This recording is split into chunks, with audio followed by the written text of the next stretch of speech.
부탁드립니다. 그리스도 편지 설교를 듣기 전에 먼저 좋아요를 눌러 주시기를 바랍니다. 잠시 수고로 유튜브 알고리즘으로 다른 사람에게 복음이 전달될 수 있습니다. 전도를 하는 마음으로 부탁드립니다. 감사합니다. 잠언 17장 1에서 5절입니다. 마른 떡 한 조각만 있고도 화목하는 것이 육선이 집에 가득하고 다투는 것보다 나으니라. 슬기로운 종은 주인의 부끄러움을 끼치는 아들을 다스리겠고 또 그 아들들 중에서 유업을 나눠 얻으리라. 도가니는 은을, 풀무는 금을 연단하거니와 여호와는 마음을 연단하시느니라. 악을 행하는 자는 괴사한 입술을 잘 듣고 거짓말을 하는 자는 악한 혀에 귀를 기울이느니라. 가난한 자를 조롱하는 자는 이를 지으신 주를 멸시하는 자요 사람의 재앙을 기뻐하는 자는 형벌을 면치 못할 자니라. 잠언입니다. 지혜서라고들 하고 있습니다. 아니, 심지어는 우리 인생들이 살아가는 데 있어서 필요한 지혜서라고들 하고 있습니다. 그런 생각들이 다 인본주의적 사상에서 나오고 있지만 사람들은 깨닫지를 못하고 있습니다. 그러나 모든 성경은 영생에 대해서 말씀을 하고 있다는 것을 우리는 바로 깨달아야 합니다. 예수 그리스도를 믿습니까? 그러면 믿는다는 것이 무엇인가를 먼저 아시기 바랍니다. 그런 초보적인 것도 모르면서 그저 이 세상의 종교를 따라 믿는다고 하고 있고 그런 생각들이 성경을 이상하게 보게 만들고 있고 하나님의 뜻과는 전혀 다르게 성경을 보면서도 자기들이 무엇을 하고 있는지 조차 모르고 있는 것이 우리 인생들이라고 보는 것이 맞습니다.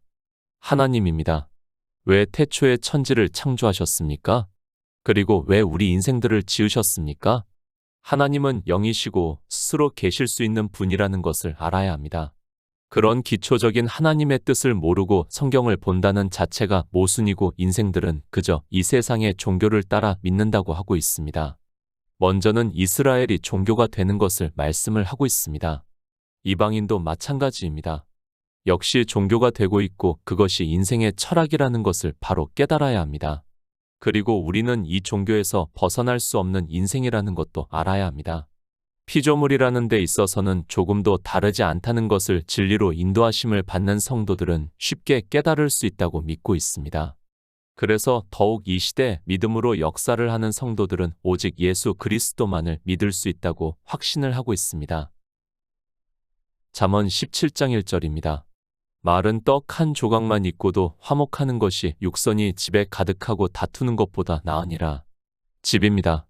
성경은 비유입니다. 잠언을 시작하면서 솔로몬은 잠언의 비유와 지혜 있는 자의 말과 그 오묘한 말을 깨달으리라 라고 말씀을 하고 있습니다. 잠언의 시작을 이렇게 하고 있지만 잠언의 말씀을 비유로 보는 것이 아니라 문자 그대로 보고 있습니다. 성경은 영의 일입니다. 그러면 이 집이 무엇을 말씀을 하고 있는가를 깨달을 수 있습니다. 우리가 살아가고 있는 가정을 말씀하는 것이 아니라 교회라는 것을 진리로 인도하심을 받는 성도라면 쉽게 깨달을 수 있다고 믿고 있습니다. 그런데도 이 집을 실제 집으로 생각을 하는 사람들이 너무 많이 있습니다. 히브리어입니다. 집이라는 뜻으로 기록이 되어 있습니다. 그렇게 단어를 아는 것으로 성경을 보다 보니까 거기서 더 이상 생각을 하지 못하고 있습니다. 그러나 잠언의 시작부터 비유라고 말씀을 하고 있다는 것을 알고 있다면 이 집에 대해서 다시 생각할 수 있다고 믿고 있습니다. 단어를 압니까? 그것이 얼마나 무의미한가를 깨달아야 합니다. 그래서 이방인들이 단어에 집착을 하고 있고 히브리어와 헬라어를 배우면서 그 단어의 뜻을 알고자 하고 있지만 그렇게 아는 것을 사도 바울은 이 세상 초등학문이라고 말씀을 하고 있지만 그 초등학문을 알기 위해서 신학교에서 허송세월을 보내고 있는 것을 볼 수 있습니다. 영생의 말씀입니다. 그러면 이 말씀 역시 교회 안에 있는 일이라는 말씀이라는 것을 쉽게 깨달을 수 있습니다. 영생을 얻는 데 있어서 교회 안에서 마른 떡 한 조각만 있고도 화목하는 것이 육선이 집에 가득하고 다투는 것보다 낫다는 것을 말씀을 하고 있습니다. 골로새서 1장 22절입니다. 이제는 그의 육체의 죽음으로 말미암아 화목케 하사 너희를 거룩하고 흠없고 책망할 것이 없는 자로 그 앞에 세우고자 하셨으니 교회입니다. 우리 성도의 모임을 교회라고 하고 있고 우리가 예배를 하고 있으면 그것을 교회라고 말씀을 하고 있습니다. 어느 장소를 말씀을 하는 것이 아니라 신령과 진정으로 예배를 하는 자가 있으면 그것을 교회라고 말씀을 하고 있다는 것을 알고 성경을 보아야 합니다. 그 교회를 잠언에서는 비유로 집이라고 말씀을 하고 있습니다. 말은 떡 한 조각입니다. 그리고 육선이 가득한 것을 말씀을 하고 있습니다. 두 가지를 놓고 비유로 해서 말씀을 하고 있습니다. 그러면 이 말씀이 비교법으로 기록이 되어 있다면 한 가지를 하면 한 가지를 할 수 없다는 것을 문법을 배운 사람이라면 누구라도 알 수 있습니다. 번역의 차이입니다. 그러나 저는 계속해서 말씀을 하지만 한글개혁 성경은 아주 잘 번역이 되어 있는 성경입니다. 육선이라고 번역이 되어 있지만 실제 히브리어를 아는 사람이라면 이 단어의 뜻이 희생제물이라는 것을 알고 있습니다. 그러니까 교회 안에서 제사를 드리면서 제물이 많은 것보다 비록 제물이 없어도 화목하는 것이 낫다는 것을 비교법으로 말씀을 하고 있습니다. 제물입니다. 이스라엘이 하나님께 제사를 얼마나 잘 드렸습니까? 이스라엘만 그런 것이 아니라 이방인들 역시 하나님께 드린다고 하면서 헌금을 하는 데 있어서 조금도 아까워하지 않고 하는 것을 알고 있습니다. 저 역시 종교에 있을 때는 그런 헌금을 하는 것을 정말 기쁜 마음으로 했고 그것을 할 수 있다는 것에 감사한 마음을 가지고 살았습니다. 그 말씀입니다. 화목하는 것이 무엇인가를 말씀을 하고 있고 그리고 희생제물이 많은 것을 말씀을 하고 있습니다. 이 두 가지를 비교를 해서 말씀을 하면서 어느 것이 더 나은가를 그러니까 우리가 영생을 얻는 데 있어서 어떻게 해야 하는가를 말씀을 하고 있습니다. 희생제물이 없습니다. 그러니까 하나님께 드리는 제물이 없고 헌금이 하나도 없습니다. 그럴지라도 화목하는 것이 더 낫다는 말씀입니다. 어떻게 화목해야 하는가에 대해서 골로새서에서 이제는 그의 육체의 죽음으로 말미암아 화목케 하사 너희를 거룩하고 흠없고 책망할 것이 없는 자로 그 앞에 세우고자 하셨다고 말씀을 하고 있습니다. 화목하는 것입니다. 예수 그리스도께서 이 세상에 오셔서 하나님과 우리를 화목하게 하셨다고 말씀을 하고 있습니다. 그러므로 해서 우리를 거룩하고 흠없고 책망할 것이 없는 자로 그러니까 예수 안에 있는 생명을 얻게 하셨다는 것을 말씀을 하고 있습니다. 그렇게 예수 안에 있는 생명을 얻는 것이 희생제물을 쌓아두는 것보다 영생을 얻는 데 있어서 낫다는 것을 말씀을 하고 있습니다. 희생제물이 없습니까? 아니, 미가 선지자의 말씀과 같이 여호와께서 천천의 수샹이나 만만의 강수 같은 기름을 기뻐하실까를 묻고 있는 말씀입니다. 그런 것으로는 하나님께서는 기뻐하시지 않는다는 것을 말씀을 하고 있습니다. 비록 그런 것이 없을지라도 예수 그리스도를 믿어 거룩하고 흠없고 책망할 것이 없는 예수 안에 있는 생명을 얻는 것이 더 낫다는 것을 말씀을 하고 있습니다. 말은 떡 한 조각입니다. 정말 인생의 이성적 지식으로 교회를 보니까 하나님을 믿는 것과 같이 보이지 않고 있다는 말씀을 하고 있습니다. 그럴지라도 예수 그리스도를 믿어 예수 안에 있는 생명을 얻은 자 되어 영생을 얻었다면 그것이 낫다는 것을 말씀을 하고 있습니다. 그리스도 편지입니다. 지금 종교가 되어 있는 교회와는 비교를 할 수 없습니다. 동영상 설교를 보신 분들은 알고 있지만 남의 사무실을 빌려서 말씀을 전하고 있습니다. 세상 사람들이 볼 때는 우리는 예수 그리스도를 믿는 사람과 같이 보이지 않고 있습니다. 그럴지라도 우리 성도님들은 예수 그리스도를 믿어 거룩하고 흠없고 책망할 것이 없는 예수 안에 있는 생명을 얻은 자로 살아가고 있습니다. 말은 떡 한 조각같이 보입니다. 그러나 우리는 화목하게 하는 예수 그리스도를 믿고 있습니다. 비록 희생의 제물은 없을지라도 성령이 진리 가운데로 인도를 하고 있고 믿음으로 역사를 하고 있습니다. 그러나 종교 안에 있는 사람들은 그런 우리의 모습을 보고 실망감을 감추지 않고 있고 교회에서 예배를 하는 것을 무시를 하는 사람까지 있는 것을 볼 때 안타까운 마음이 들고 있습니다. 디도서 3장 9절입니다. 그러나 어리석은 변론과 족보 이야기와 분쟁과 율법에 대한 다툼을 피하라. 이것은 무익한 것이요 헛된 것이니라. 욕선입니다. 히브리어의 직접적인 뜻은 희생제물입니다. 그러나 하나님께 드리는 제물이라는 뜻도 있는 것으로 알고 있습니다. 주님께서 이 세상에 오셨을 때 유대인들이 어떻게 했습니까? 성전에서 소와 양과 비둘기 파는 자들이 있었고 돈을 바꾸는 자들이 있었습니다. 그들이 왜 그렇게 했는가 하면 율법을 문자 그대로 보고 사람의 이성에 따라 깨끗한 것을 하나님께 드리기 위해서 그렇게 했다는 것을 알고 있습니다. 주님이 오셨습니다. 그리고 채찍을 만들어서 그들을 내어 쫓으셨다고 말씀을 하고 있습니다. 주님께서 그렇게 인생의 이성에 따라 하나님께 제물을 드리려고 하는 자들의 행위를 채찍을 만들어서 성전 문에서 내어 쫓으셨습니다. 그러나 그런 말씀을 보고도 이방인들 역시 똑같이 하고 있습니다. 이방의 종교입니다. 종교 안에 온갖 율법이 성행을 하고 있는 것을 볼 수 있습니다. 그렇게 율법을 지키는 것을 사도 바울이 디도에게 보내는 편지에서 그러나 어리석은 변론과 족보 이야기와 분쟁과 율법에 대한 다툼을 피하라, 이것은 무익한 것이요 헛된 것이라고 말씀을 하고 있습니다. 예수 그리스도입니다. 하나님과 우리가 화목하게 하셨습니다. 그러나 율법의 행위는 다툼을 일으킨다는 것을 말씀을 하고 있습니다. 그것을 잠언에서는 마른 떡 한 조각만 있고도 화목하는 것이 육선이 집에 가득하고 다투는 것보다 낫다고 말씀을 하고 있습니다. 쉽게 말씀합니다. 교회 안에서 온갖 율법의 행위를 하는 것보다, 그러니까 하나님을 위해서 한다고 하는 헌금이라든지 여러 가지 행위를 하는 것보다는 그런 것이 없더라도 마치 마른 떡 한 조각이 있는 것 같더라도 예수 그리스도를 믿는 것이 영생을 얻을 수 있다는 말씀을 하고 있습니다. 이방의 종교입니다. 너무 많은 율법을 지키고 있으면서 그 율법을 지켜야 한다고 하면서 다투고 있으면서도 깨닫지를 못하고 있습니다. 영생을 얻는 데 있어서는 그런 것이 아무 유익이 없지만 사람들은 그저 종교 안에만 있으면 행위를 더 잘하기 위해서, 그러니까 하나님께 더 많은 제사를 드리기 위해서 열심을 내면서 다투고 있다는 말씀입니다. 희생제물입니까? 제사를 드리고 있습니까? 그것이 이 시대 종교 안에서 행위로 하고 있는 모든 일이라는 것을 알고 있어야 합니다. 그러나 그런 것이 없어도 마치 마른 떡 한 조각이 있는 것과 같이 보일지라도 예수 그리스도를 믿는 것이 영생을 얻는 일이라는 것을 잠언에서 말씀을 하고 있습니다. 잠언 17장 2절입니다.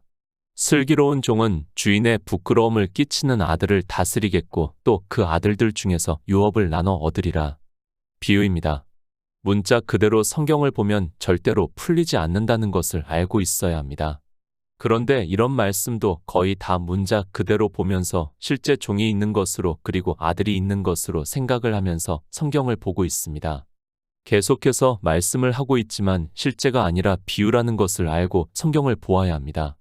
종교인들입니다. 그들은 성경을 거의 문자 그대로 보고 있습니다. 그래서 제가 비유라고 말씀을 해도 그 말씀의 뜻을 전혀 깨닫지를 못하고 있습니다. 아니, 알아듣지를 못하고 있는 것을 볼 수 있습니다. 정말 답답하고 마치 벽에 대고 이야기를 하는 것과 같습니다. 종과 아들이 아닙니다. 이 정도까지 말씀을 해야 한다는 것이 참으로 안타깝기만 합니다. 그러나 이렇게 말씀을 해도 종교 안에 있는 사람들은 문자에 집착을 해서 도무지 깨닫지를 못하고 있기 때문에 계속해서 말씀을 할 수밖에 없고 그들은 분명히 저에게 동문서답을 하게 되어 있습니다. 슬기로운 종입니다. 그러니까 슬기로운 성도가 되라는 말씀을 하고 있습니다. 그렇게 슬기로운 성도가 되면 그 사람은 하나님 나라의 유업을 얻을 수 있다는 것을 말씀을 하고 있는 것이지, 종과 아들이 있고 그것을 비유로 해서 슬기로운 종이 부끄러움을 끼치는 아들을 다스린다는 말씀이 아닙니다. 열 처녀의 비유입니다. 주님께서 거기서도 슬기로운 종에 대해서 말씀을 하고 있습니다. 그와 같이 우리에게 슬기로운 성도가 되라고 하는 말씀을 하고 있습니다. 그러므로 해서 우리가 예수 안에 있는 생명을 얻은 자 되어 하나님 나라의 유업을 얻을 수 있다는 말씀을 하고 있습니다. 출애굽기 35장 25절입니다. 마음이 슬기로운 모든 여인은 손수실을 낳고 그 낳은 청색, 자색, 홍색 실과 가는 배실을 가져왔으며. 성막입니다. 이스라엘이 광야에 나왔습니다. 그 광야 생활이 교회라는 것을 우리 성도님들은 충분히 깨닫고 있다고 믿고 있습니다. 그 광야에서 주님의 몸인 성막을 짓는 일을 말씀을 하고 있습니다. 그때 마음이 슬기로운 모든 여인은 손수실을 낳고 그 낳은 청색, 자색, 홍색 실과 가는 배실을 가져왔다고 말씀을 하고 있습니다. 이 실입니다. 예수 그리스도를 나타내는 것이라고 말씀을 했습니다. 성막은 저의 육체라고 말씀을 하고 있고 그 성막의 재료 하나하나는 다 예수 그리스도를 나타내고 있다는 것을 성막론에서도 충분히 말씀을 했고 설교 말씀에서도 계속해서 말씀을 했습니다. 슬기로운 종입니다. 슬기로운 여인이라고 말씀을 하고 있습니다. 그들이 성막을 짓기 위해서 손수실을 낳고 그 낳은 청색, 자색, 홍색 실과 가는 배실을 가져왔다고 말씀을 하고 있습니다. 그러니까 슬기로운 종이 누구인가 하면 자기 안에 성전을 지어가고 있는 성도라는 것을 말씀을 하고 있습니다. 성전입니다. 우리는 성전을 지어야 한다는 것을 말씀을 하고 있습니다. 그것을 신약에 와서는 예수 그리스도를 아는 것을 말씀을 하고 있고 그렇게 예수 그리스도에 대해서 성경에서 증거를 받음으로 해서 영생을 얻음으로 해서 하나님 나라의 유업을 얻을 수 있다는 말씀입니다. 잠언입니다. 이 세상을 살아가는 데 있어서의 지혜가 아닙니다. 우리가 영생을 얻는 데 있어서 지혜라는 것을 깨달아야 합니다. 성경을 어떻게 보느냐에 따라 전혀 다른 생각을 할 수 있고 예수 그리스도를 믿어 영생을 얻는 자가 될 수 있다는 말씀입니다. 그런데 어떻습니까? 이 말씀도 거의 문자를 보고 실제 그대로 받아들이고 있습니다. 그리고 자기가 슬기로워서 부끄러움을 끼치는 아들을 다스리겠다고 하고 있고 그러므로 해서 그 아들의 유업을 나누겠다고 하고 있습니다. 실제 이 시대도 율법주의자들은 거의 다 그렇게 성경을 보고 있고 그렇게 이 세상을 살아가는 지혜로 알고 있습니다. 슬기로운 성도가 되시기 바랍니다. 그저 성경의 문자를 아는 것으로 자기 스스로 슬기롭다고 하지 마시고 성경에서 누가 슬기로운 종인가를 알고 그대로 행해야 합니다. 출애굽기에서 슬기로운 여인들이 손수실을 낳아 그 낳은 청색, 자색, 홍색실과 가는 배실을 가져온 것과 같이 우리도 성경에서 예수 그리스도를 아는데 자라가야 한다는 말씀을 하고 있습니다. 잠언 17장 3절입니다. 도가니는 은을, 풀무는 금을 연단하거니와 여호와는 마음을 연단하시느니라. 비유입니다. 다시 말씀을 하지만 비유입니다. 그런데 그저 문자를 보면서 그 문자를 아는 것으로 자기 지식으로 삼고 있는 사람들이 너무 많이 있습니다. 그들은 영생에 대해서는 전혀 깨닫지를 못하고 있고 그들의 말과 같이 이 세상을 살아가는 지혜로 삼고 있습니다. 우리는 헛것입니다. 그리고 수에 셀 가치도 없다고 말씀을 하고 있습니다. 잠시 보이다가 사라지는 안개와 같은 존재입니다. 그런 인생의 삶의 지혜를 주시는 하나님이 아니라는 것을 먼저 분명히 깨달아야 합니다. 그래서 우리에게 예수 안에 있는 생명을 얻은 자 되어 하나님 나라에 들어오라고 이 성경을 기록하게 하셨다는 것을 알고 성경을 보아야 합니다. 그리스도 편지입니다. 이제까지 정말 많은 말씀을 올렸습니다. 아니, 저는 아직도 부족하다고 느끼고 있습니다. 정말 하나님께서 은혜를 주신다면 제가 총기가 있을 때까지 많은 성경 말씀을 풀어서 복음을 전하고 싶습니다. 정말 앞으로 5년 정도를 생각을 하면서 지금도 설교를 작성하고 있습니다. 은입니다. 우리가 문화의 비유를 보아서 잘 알고 있습니다. 문화는 믿음을 비유로 해서 말씀을 하고 있고 달란트는 금인데 생명을 비유로 해서 말씀을 하고 있다는 것을 이제까지 그리스도 편지에서 많이 말씀을 했습니다. 지금 잠언에서 말씀을 하고 있는 도가니는 은을, 풀무는 금을 연단한다는 말씀도 마찬가지라고 믿고 있습니다. 영생의 말씀입니다. 그래서 오직 나의 의인은 믿음으로 살리라는 그 말씀이 기초가 되어야 하고 또 그렇게 믿음으로 사는 성도는 반드시 예수 안에 있는 생명을 믿어야 한다는 것을 말씀을 하고 있습니다. 이렇게 영생을 얻는 것을 이 세상의 도가니와 풀무를 비유로 해서 말씀을 하고 있고 그것은 하나님께서 우리 마음에 믿음을 주시는 것으로 말씀을 하고 있습니다. 히브리서 5장 14절입니다. 단단한 식물은 장성한 자의 것이니 저희는 지각을 사용함으로 연단을 받아 선악을 분별하는 자들이니라. 연단. 물론 히브리어와 헬라어의 단어의 뜻은 조금 다르다고 할 수 있습니다. 그러나 그 의미는 거의 비슷하다고 저는 생각하고 있습니다. 늘 말씀을 하고 있지만 그 언어의 단어의 뜻보다는 의미가 더 중요하다는 것을 말씀을 하고 있고 의미를 모르면 그는 성경을 풀 수 없는 자라고 저는 믿고 있습니다. 마음을 연단합니다. 그것과 단단한 식물은 장성한 자의 것이라는 말씀과 의미가 거의 같다는 것을 성령의 인도하심을 받는 성도는 깨달을 수 있습니다. 그러나 그 언어의 단어의 뜻에 집착을 하고 있는 사람들은 제가 하고 있는 말씀에 동의를 할 수 없다는 것 역시 잘 알고 있습니다. 그들에게 이 말씀을 보라고 성경을 푸는 것이 아니라 예수 그리스도를 믿어 영생을 얻는 성도가 본다고 믿고 있습니다. 단단한 실물입니다. 저희는 지각을 사용함으로 연단을 받아 선악을 분별하는 자들이라고 말씀을 하고 있습니다. 성경에서 선과 악에 대해서 많이 말씀을 하고 있지만 이 선과 악에 대해서 분별을 하는 사람이 거의 없는 것으로 알고 있습니다. 정말 이 시대 종교인들을 보면 더 이상의 대화가 되지 않고 있고 그들이 말을 하는 선과 악이라는 것은 이 세상 사람들도 이야기를 하는 것과 같다는 것을 알고 있습니다. 선입니다. 그리고 악입니다. 우리도 종교인으로 있을 때는 이 선과 악에 대해서 전혀 몰랐습니다. 왜 모르는가 하면 우리 역시 본성을 따라 율법주의로 살아가고 있었기 때문에 성경에서 말씀을 하는 선과 악에 대해서 분별을 할 수 없었지만 하나님께서 성령을 보내주심으로 해서 마음이 연단을 받아 우리 인생의 이성으로는 도무지 받아들일 수 없지만 이제는 분별을 하고 있습니다. 지금 그 말씀입니다. 우리의 마음이 연단을 받아 선악을 분별을 하는 것이 마치 도가니는 은을, 풀무는 금을 연단하는 것과 같다는 말씀입니다. 하나님께서 성령을 보내주시지 않았다면 우리 역시 선악을 분별할 수 없다는 것을 성도님들은 깨닫고 있습니다. 마음을 연단합니다. 우리 인생의 본성으로는 도무지 받아들일 수 없습니다. 그래서 사도 바울이 로마서에서 우리를 찍어 본성을 거스리는 좋은 감람나무에 접붙이셨다고 말씀을 하고 있습니다. 그렇게 성령을 보내주심으로 해서 우리가 선과 악을 분별할 수 있다는 말씀을 하고 있고 반드시 선과 악을 분별하는 성도만이 영생을 얻을 수 있다는 말씀입니다. 잠언 17장 4절입니다. 악을 행하는 자는 괴사한 입술을 잘 듣고 거짓말을 하는 자는 악한 혀에 귀를 기울이느니라. 악입니다. 성경은 악에 대해서 분명하게 말씀을 하고 있습니다. 그러나 예수 그리스도를 믿는다고 하는 사람들이 성경에서 말씀을 하고 있는 악에 대해서 전혀 깨닫지를 못하고 있습니다. 정말 이 악에 대해서는 아무리 말씀을 해도 하나님께서 성령을 보내주시지 않으면 어느 누구도 깨달을 수 없다고 믿고 있습니다. 주님께서 말씀하십니다. 하나님 한 분 외에는 선하신 이가 없다고 말씀을 하고 있습니다. 그러면 우리 피조물들은 선을 행할 수 없다는 것을 기본적으로 생각을 해야 하는데 인생들은 특히 하나님을 믿는다고 하는 사람들이 자기들이 악을 행하는지 선을 행하는지를 전혀 모르고 있습니다. 예수 그리스도입니다. 그분이 참 빛으로 오셨다고 말씀을 하고 있습니다. 그리고 니고데모에게 거듭남에 대해서 말씀을 하고 있습니다. 그러면서 악을 행하는 자마다 빛을 미워하여 빛으로 오지 아니하나니 이는 그 행위가 드러날까 함이라고 말씀을 하고 있습니다.